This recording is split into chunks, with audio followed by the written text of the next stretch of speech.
સોમનાથ કિચનમાં આપ સૌનું સ્વાગત છે. તો ચાલો આજે આપણે બનાવીએ છીએ બ્રેડનો શીરો. તો બ્રેડને આપણે તો એમાં થોડુંક બ્રેડની ઓલી કિનાર વળી હોય એને ક્રશ કરી નાખી છે મેં. પ્લસ મોડ ઉપર કરી છે ક્રશ, એટલે આવી રીતે ભૂકો સરસ થઈ ગયો છે. પ્લસ મોડ ઉપર કરવાનું અને આમાં 1 ચમચો મોટો ઘી મૂકી દીધું છે મેં ગરમ થવા માટે.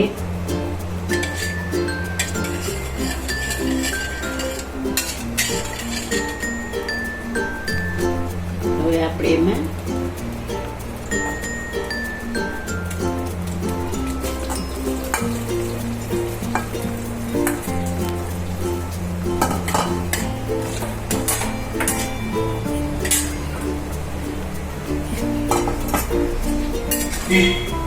એટલે આ બ્રેડને આપણે વેસ્ટ જવા ન દઈએ એટલે મેં આને પ્લસ મોડ ઉપર એકદમ ક્રશ કરી દીધી છે.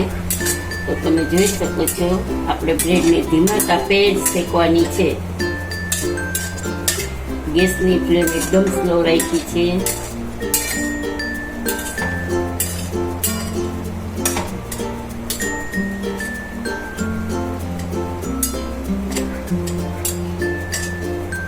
થોડું 2 ચમચી જેટલું આટલું ટોપરાનું ખમણ હતું તો મેં નાખી દીધું છે શીરામાં. જોઈએ કેવો લાગે છે સ્વાદ. હું પણ પહેલી જ વાર બનાવું છું તો મને આઈડિયો આવ્યો કે આપણે આ બ્રેડ જવા ન દઈએ એટલે વેસ્ટ ન જાય, એટલે મેં કીધું બનાવી જોઈએ. તો હવે આપણું એકદમ થઈ ગયું છે. બ્રેડ શેકાઈ ગઈ છે, જોઈ શકો છો બ્રાઉન થઈ ગઈ છે, બરાબર છે. તો હવે આપણે એમાં નાખવાનું થશે દૂધ.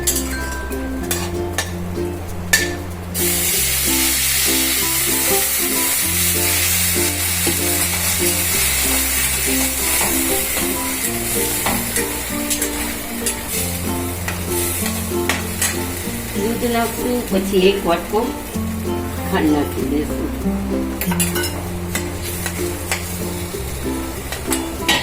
ગેસની ફ્લેમ આપણે ફાસ્ટ રાખી છે.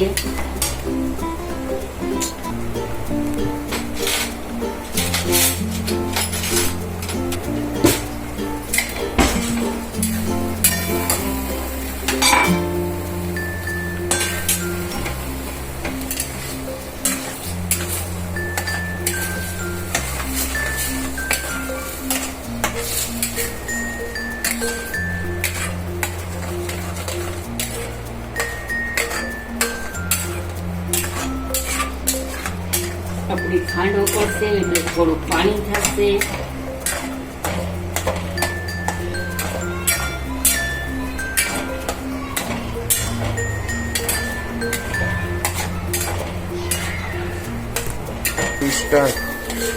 જોઈ શકો છો ગાઈસ, આપણો બ્રેડનો હલવો તૈયાર છે. તો થોડું ઘી નાખ્યું છે એટલે જોઈ શકો છો કે આપણું પેનને ચોટતો નથી. પેનને ના ચોટે એટલે સમજી લેવાનું કે આપણો શીરો તૈયાર છે.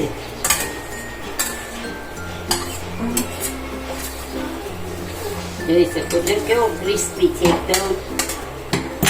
તો આપણે થોડું ઘી હજી નાખી દઈએ એટલે મસ્ત લાગશે.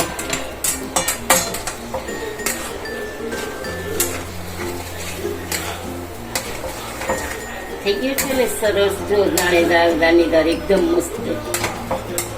હવે આપણે નાખી દઈશું 1 ચમચી નાની ઇલાયચી પાવડર. તો આપણે નાખશું ઇલાયચી પાવડર 1/2 ચમચી જેટલો નાખ્યો છે. અને જોઈ શકો છો ગાઈસ કે આપણો હલવો બ્રેડનો તૈયાર છે. શીરો કહી શકો છો, હલવો કહી શકો છો. જો પેનને ચોટતો નથી, બરાબર છે. જોઈ શકો છો ને તમે કે એકદમ ક્રિસ્પી દાણેદાર થઈ ગયો છે. ગેસની ફ્લેમ બંધ કરી દઈશું. હવે આપણે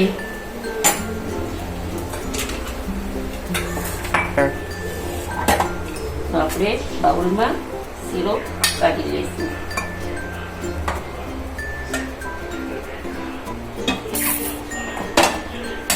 રોહનભાઈના મોઢામાં પાણી આવે છે. જુઓ મસ્ત થઈ ગયો છે.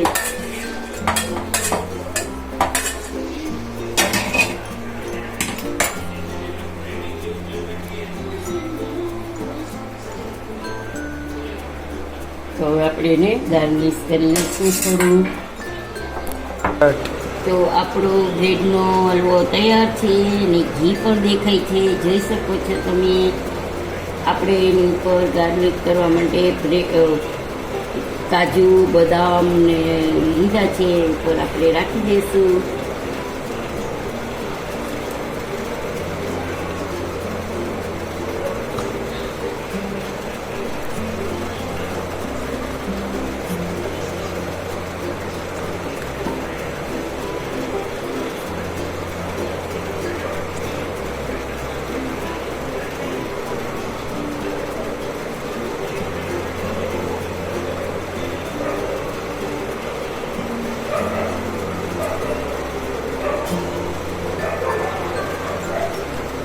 જોઈ શકો